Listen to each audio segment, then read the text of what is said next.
Yay! I'm so excited to have you here. Me too. I'm like clapping my knee with excitement.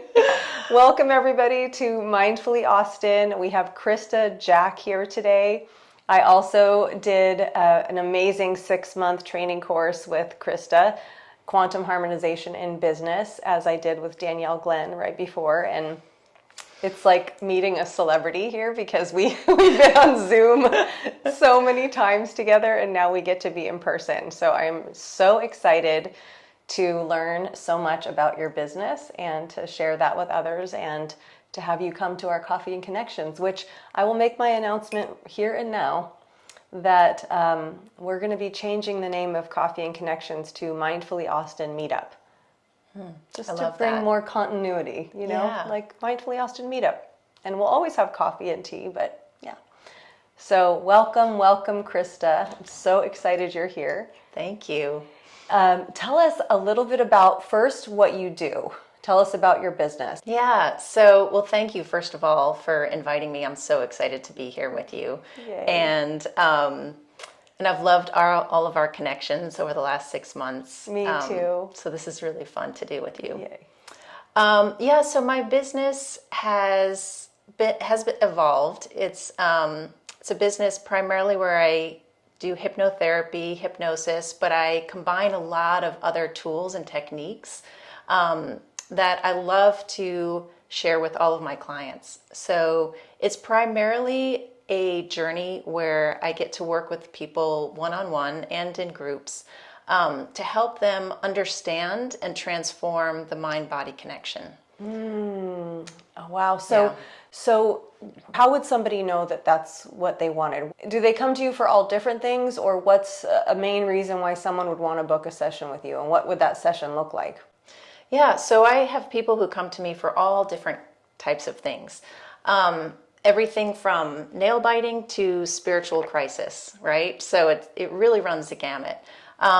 It's really anybody who's has a habit or a behavior or a way of being themselves that they don't want anymore, that they want to transform, and they've tried willpower, they've tried other things, and it's not working for them.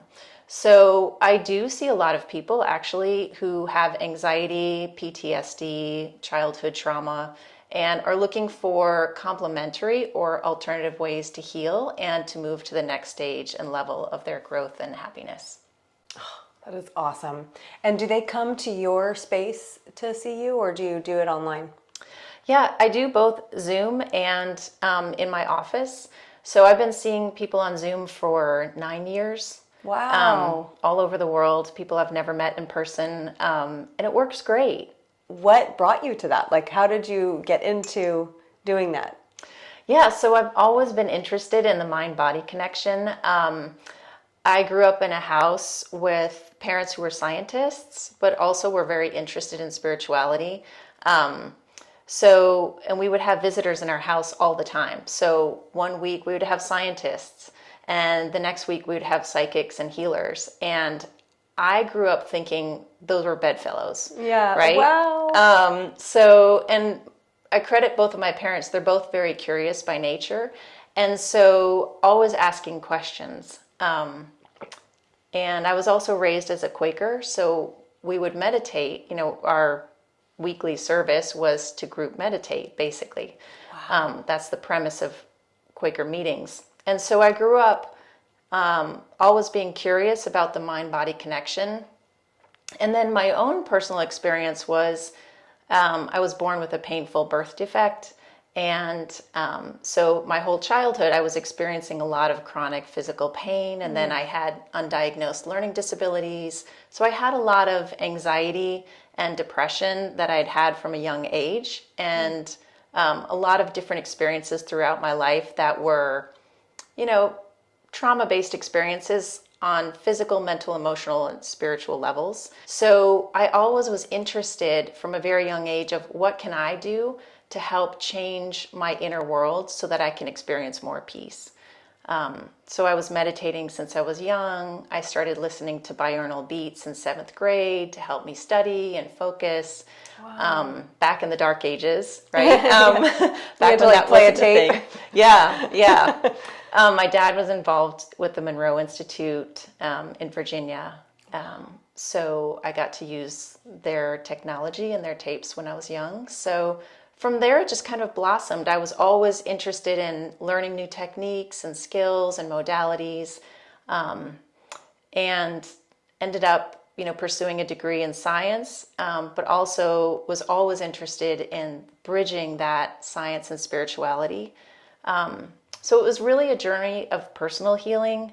And then some of my good friends years ago said, you're working with other people kind of on the side and helping them. Why don't you set out a shingle? So that's kind of how it all began. Wow. Yeah. That is such an incredible story. Are your parents still alive? My father has passed and my mom is still alive. Yeah. Okay. Wow. Where does she live now? She lives in the same house I grew up in Providence, Rhode Island. Wow. Yeah.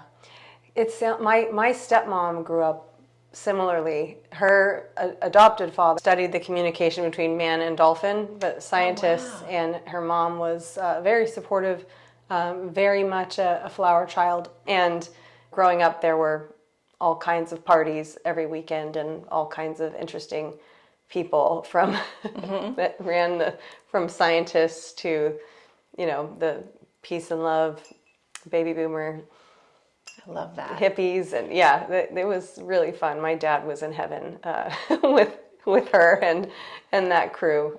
He passed away as well, but yeah, he absolutely loved that.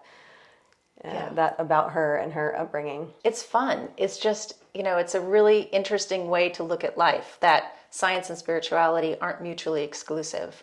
My dad would tell me that a lot of his best ideas for experiments would come to him while he was in the shower, or while he was asleep, or while he was walking, and kind of in that hypnotic meditative state. Yeah. And I've heard that from other scientists too. We tend to think that science is just linear.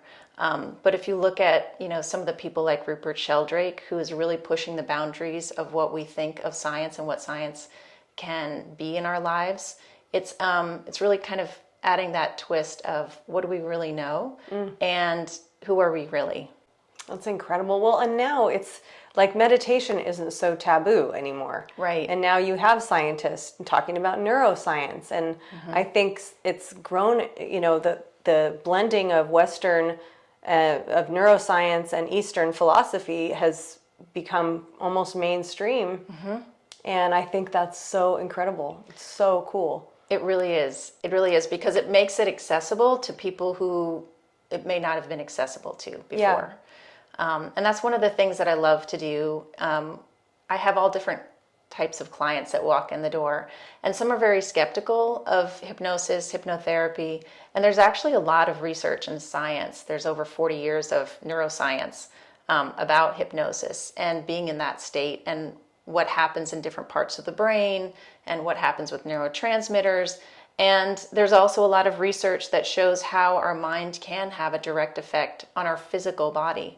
And so, sharing some of that with clients can be very helpful in helping them understand this isn't something to be feared, that this is something that we're naturally designed for. It's just that we don't get a user's manual when we're born, right? Of how to use your mind and your heart, right, to help create an environment, an internal environment that allows us to thrive, regardless of what's happening in our external environment, right? So now epigenetics is, becoming more and more popular, and it's really about how the environment influences our genetic expression.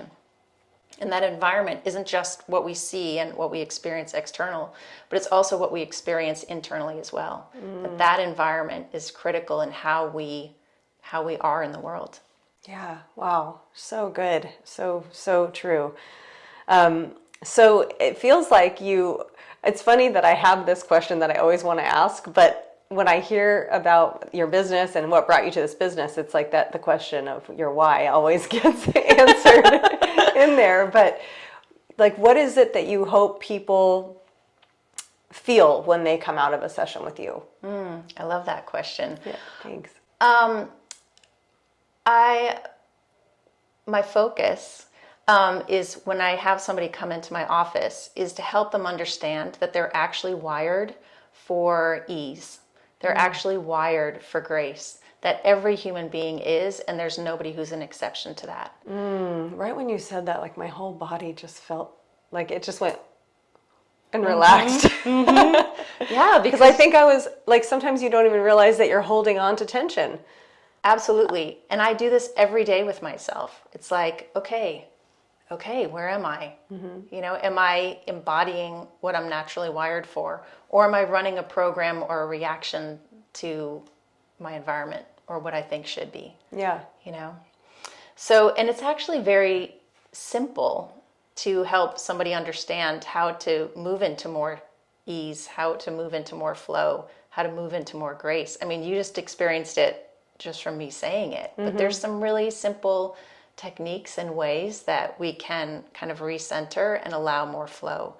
And that's something that I see time and time again with people. They realize, oh, I thought I was this way, and that's the way I'm always going to be. Well, that's not the case. That's just how you've been conditioned and programmed to be. Your natural state is actually much more expansive. So that's one of the things that I love. I love that. I love that. And do you think that is your why? I mean, your website alone, I have to tell you, whoever designed her website, very good. Thank you. It just, it really paints a picture about the kind of person that you are and what you're offering. It's very clear and concise, and I think it's just beautiful and wonderful, and I love that person's name. Oh, Krista Jack. You did it yourself? Yeah, I did. Oh, darn. You're not a web designer also. Well, I just play one on TV. Well, you do a really good job with it. Well, thank you. Do you have a mission statement on there? Or? I don't actually have a mission state on there. But what gets me up in the morning and why I love doing what I do is just because, I have slodged through the mud in my own experience and experienced different types of pain. And, thankfully I love my life and I love where I am now. But if there's ways for me to assist other people not taking so long and taking shortcuts, and alleviating pain, feeling more relief, feeling more expansion, and feeling more joy in their lives, that's what I love. And I love how we can take these leaps. It doesn't have to be, slow incremental changes, although there's nothing wrong with slow incremental changes, and I do that all the time in my life. But that there are ways, there are shortcuts, because we are wired for that relief that we can implement that allows us to get to where we want to be, and most importantly, be who we want to be. That's awesome. Our minds are so powerful. They are incredible. Yeah. They are incredible. And I will say this, when we combine our mind with our heart, and our heart as a way of being in the world, that's when it's incredible. When we really allow that communion. Yeah. I just want to feel that. Oh, I love that. Did you feel like you cleared your childhood discomforts? Do you feel good in your body now? Yeah, I have no chronic pain. It wasn't until, I incrementally started clearing it and finally was completely done with it in my early 40s. So it was a journey, it was a process. And yeah, my body no longer has those issues. And so that's why in my practice, even though I focus on hypnosis, hypnotherapy, and a whole toolbox of techniques that I use, I always suggest to people, how about working with this person, or how about looking into this, even though I'm not an expert in those. I want to combine that, what I do, with other modalities or other suggestions for them to look into, because we are incredibly complex beings, right? And so it's not just about the mind or just about the heart or just about the body. When we are having discomfort and we really approach it from a holistic approach, that's where we can experience the greatest amount of change, in my experience. Yeah. What do you do to practice your own self-care every day now? Like what does that look like? Yeah, that's a great question, because that is really important. And I actually have a lot of clients who ask me, well, aren't you exhausted at the end of the day working with people? And my answer is no. Like when I'm done with my day of seeing clients, yeah, I'm tired. I'm ready for dinner. I'm ready to relax. But the techniques that I use with my clients, I use on myself. So when I wake up in the morning, I have a short practice that I do just to allow myself to receive and to gift throughout the day. I set intentions for myself and my body and my life. And then also before my clients, I kind of take just even a few moments and allow myself to be in that flow state, to be in heart-brain coherence, and to allow kind of an energy flow to flow through me so that I'm actually more present and more receptive for whoever I'm with. And that allows more ease and flow in my body and mind as well. Yeah. So that's really important. In the past, when I didn't do that, I noticed a big difference in how I felt at the end of the day. And I also noticed a big result with my clients when I was in more of a flow state, when I was in a coherent state, when I was in an expanded state, my clients could slip into that state more easily, right? Because I was in that state, so they were mirroring me or modeling without even knowing that they were doing it. Yeah. That's so important. I mean, I feel that too. And I used to do that before I really meditated a lot. I did a little bit. Journaling used to be my form of meditation from age 18 or 17. I love that. My morning pages. And I used to play a lot of music. And before every show, I would never drink alcohol or anything before a show or during. That was not, I just intuitively didn't want that. And before a show, I would put my feet on the ground and feel the energy coming up from the earth and feel the energy coming down from the heavens. And I would feel this, I'd allow my body to feel like a vessel before stepping out onto the stage. And then I would do that every time I taught a yoga class. And every time I do an interview, even if I goof up, I still know it's okay. Yeah. Now we have good blooper reel content, so watch until the end. But before I meet with a client, I really feel like if I do that and I'm showing up in that way, then I'm showing up as my highest and best self. And then if it doesn't work out, it's okay. Absolutely. And if it does, great. Then it was definitely meant to be. Yeah. I love that. Yeah. And I love, this is why I love Mindfully Austin. This is why this is what you get when you work with Krista or all of these practitioners. There's an intentionality behind it. I think it was during COVID that I got this idea because I was in my chiropractor's office and he was talking. I said, I have this idea where I want to start interviewing different practitioners that uplift humanity through their work. Can I interview you guys sometime? And because it's a husband and wife team. And he was so excited. And he said, yeah, I always, when I'm about to before I put my hands on their back, I always close my eyes and say a little prayer, I'm just hoping that whatever the outcome is for them, helping them with their own intention, and his intention is for their health and well-being. And you don't know that. You put your face on the table, they crack you up, you leave, so you don't really know that this stuff is going on in the minds of practitioners. And I think it's amazing and such a gift to share with people. And then you helping that person is a ripple effect. And then it uplifts humanity because of what you're doing and how you're showing up. So thank you for showing up in the way that you do. Well, thank you. And it's a group effort, right? I mean, I've received so much love and support and still do from other people. And, from when we were in that transformation course together, I could really feel the love and the support that you always brought. Your presence, so powerful.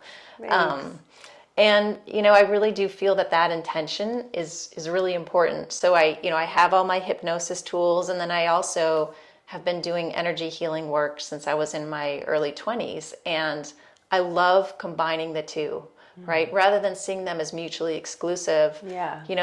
There really is so much beauty and And I think people more than ever are craving that, because in a world where there's so much going on globally, and social media and disconnection with other people or the earth, that energy healing element is so nourishing to all of us. Yeah.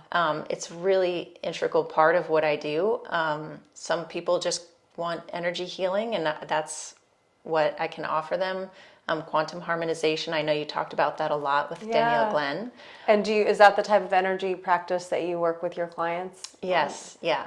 And you did the Homes, Buildings, and Land course as well, right? I did that, yes, among other ones. I need to do the body one too. I think the body ones are amazing. It's just, I really love the consideration of each body part and each physical entity or energetic entity like its own thing. I mean, it's its own entity, and deserves that respect and collaboration. Absolutely. And never did it was years ago that somebody put a crystal in my hand. Well, actually, that's not true. When I was 17, my uncle did that. My Uncle Alan, he just passed away. He put a big hunk of moldavite in my hand. He said, put it in your left hand. Damon and I were visiting him in New York. And he's like, do you feel that energy? And I'm like, wow, I really do. I felt this buzzing all around my hand. And he said, that's the energy of the moldavite. And then had me hold a bunch of other crystals. So at 17, I started feeling that. But I didn't know to ask the crystals until somebody taught me some land clearing before I did the quantum harmonization land. But we planted crystals in the earth at meridian points. And she said, well, ask the crystal if it wants to be used for that purpose. And I was like, ask the crystal? Okay, how do I hear it say yes? She's like, you'll know. You'll feel a light, expansive energy, or you'll feel a yes or a no. And I'm like, okay, I'll go with it. And so I did. And I felt a clear yes. And one, I felt a clear no. And that's what quantum harmonization is all about. Yeah, it's asking the body what it wants, what it would like to receive, what it would like support with. And it's different every time. When you do quantum harmonization on the body, does it, I've worked with a lot of different energy practitioners, and I did my Reiki certification when I was super young as well. And I'd like to go revisit that because I was maybe 19 and I did Reiki level 1, and I felt so much energy and worked on people and they felt the energy. So when I feel Reiki energy or different, I've had someone do a Marconics energy work on me, and another kind, I don't remember the name, but you could feel it strongly. When you're practicing quantum harmonization in that way, do you think people have a physical sensation that they feel as well? Yeah, that's a great question. So some do and some don't. It's highly individualized to the person, to their body, and to that moment in time. I've had people fall asleep. I've had people have, very big physical awarenesses and shifts. And I've had everything in between. And when I've also received quantum harmonization, there's times where I've almost fallen asleep, or I'll have emotion move through my body, or I'll have very strong or very mild physical sensations. So it's really about what the body is asking for and how the body is receiving and releasing. And there is no good, bad, right, or wrong way. It's just highly individualized. Wow, that's so cool. Yeah. I just can't wait can we just teleport to your office right now, to your room, and I can get on your table?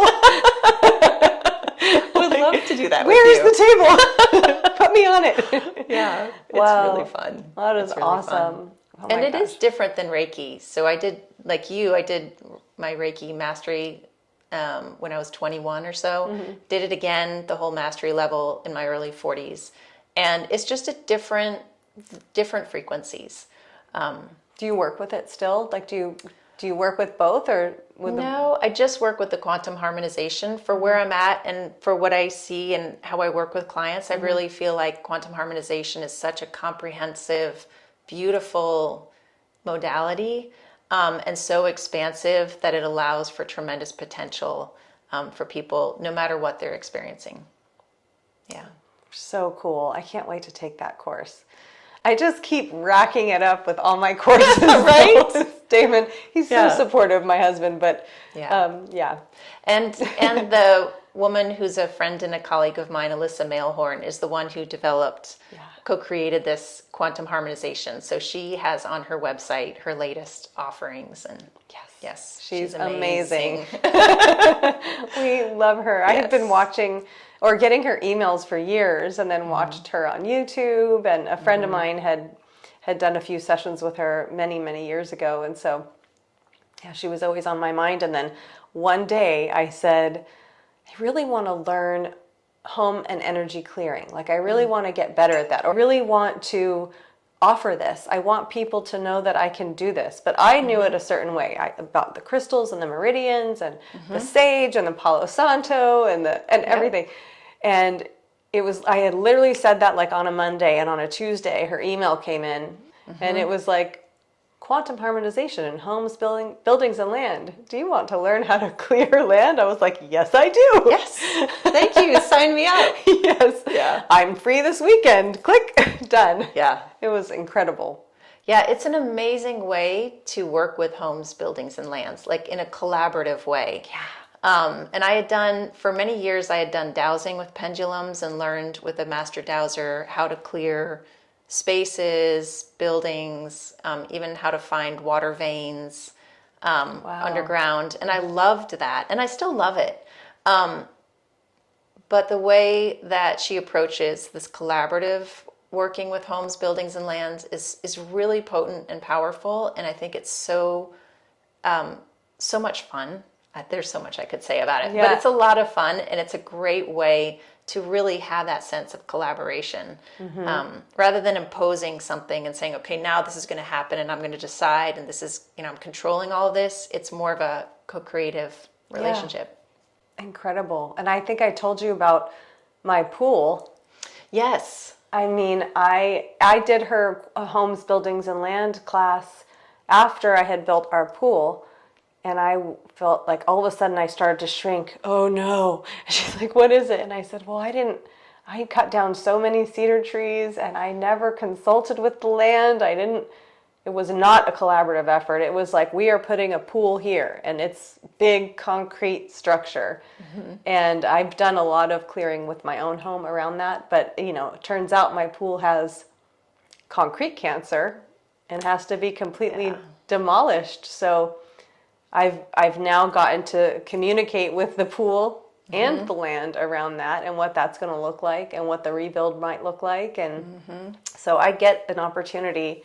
This is an ordeal, but I do have an opportunity to make it right and do it again. Yeah, I love that. So can people find that on your website as well? About the homes, buildings, and land? That's a great thought. I hadn't put it on there, but I'll collaborate with the web designer and have her put it on. That's great. Yeah. So also, so you said that you're from Rhode Island. Yes. Right? And what brought you to Austin? A lot of things. So I was born in Europe, grew up in Rhode Island, and then left when I was 18, and I've lived everywhere from Hawaii to Scotland since. So my gosh. I moved a lot of places. Just because you wanted to, or did work take you there, or what? I used work and school as an excuse, but I just really wanted to travel and see different places, experience different people. Had a lot of fun doing that. I have travel envy right now. But at the time, I was living in the Bay Area, and just had this voice in my head that was like, you need to move, you need to move. And this was 14 years ago. So at the time I had 2 little kids, and, I was talking to my husband at the time, and I said, I just think we really need to move. So I started looking all over the country, and I had my, whole Excel spreadsheet of all my criteria.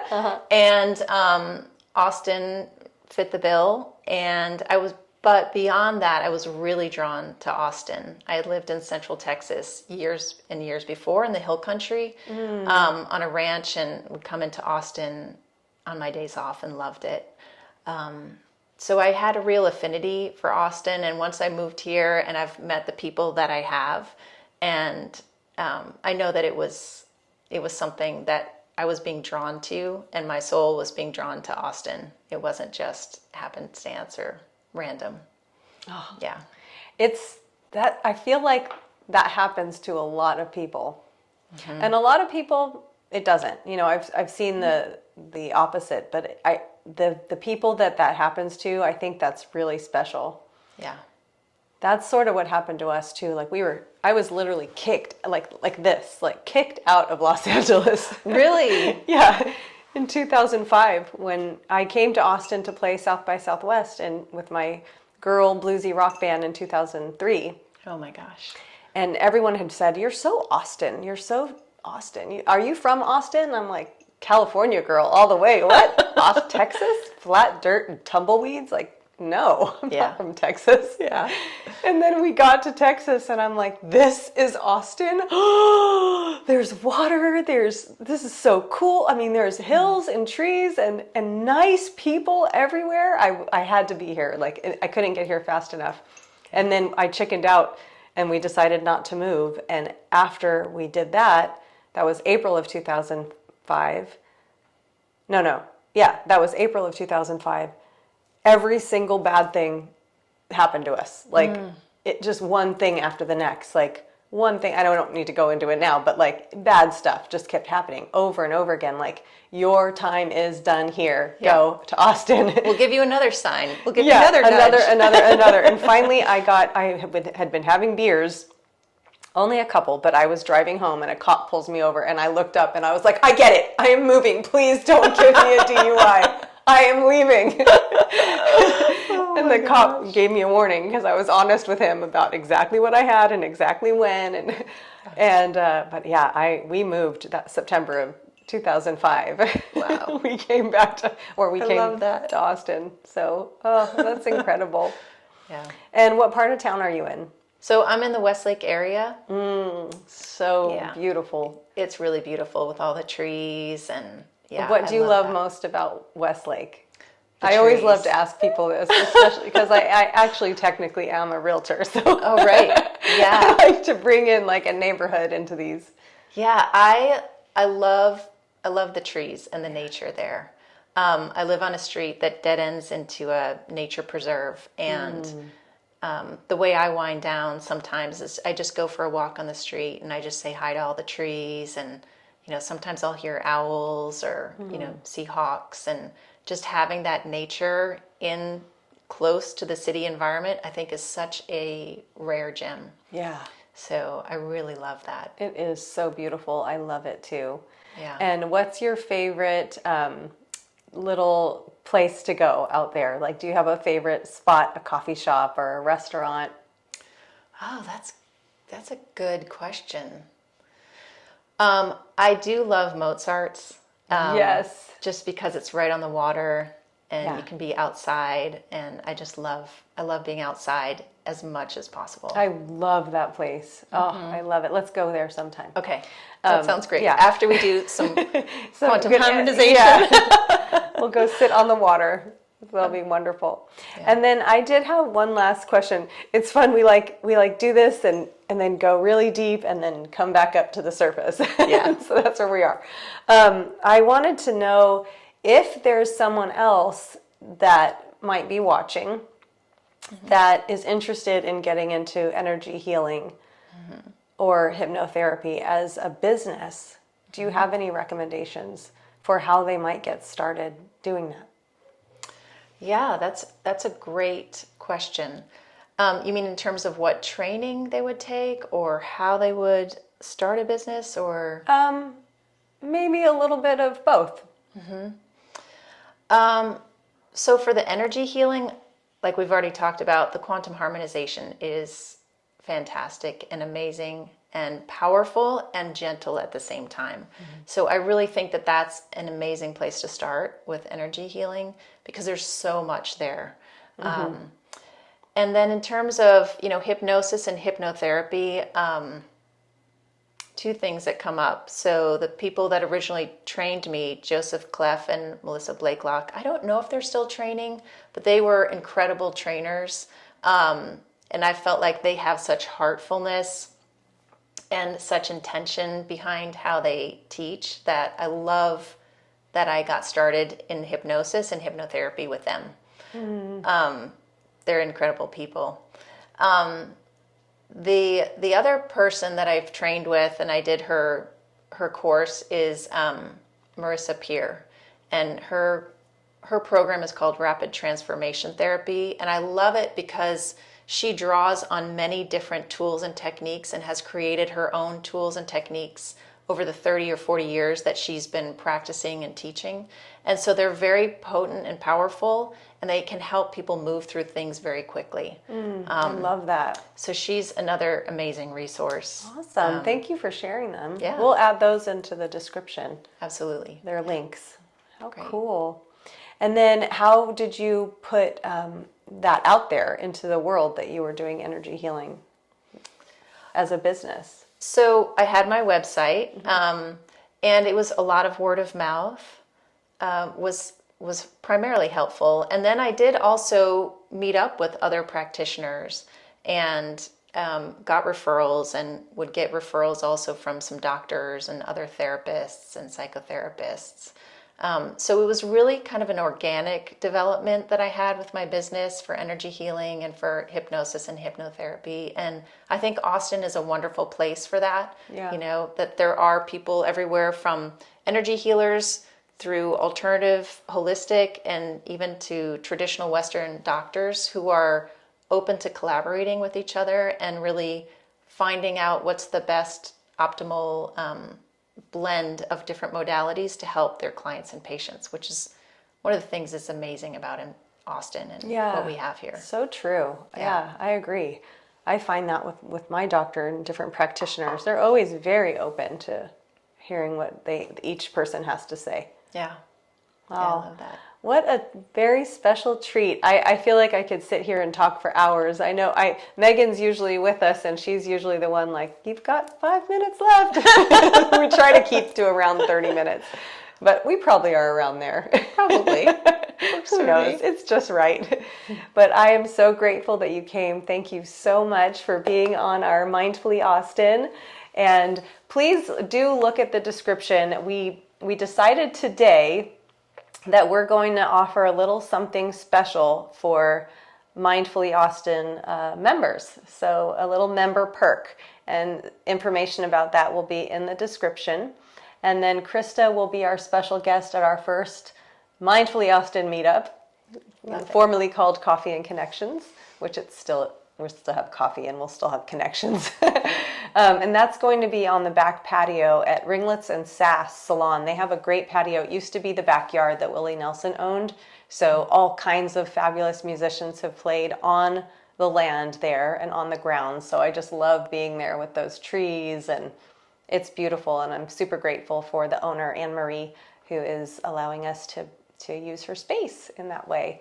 So the date, all the description info will be there, and book a session with Krista, and then we can chat about it, how awesome it was, because I'm already so excited about how I feel after her session, even though I haven't had it yet. So thank you so much for being here, and I'm just so excited to bring you to the Coffee and Connections Mindfully Austin meetup event.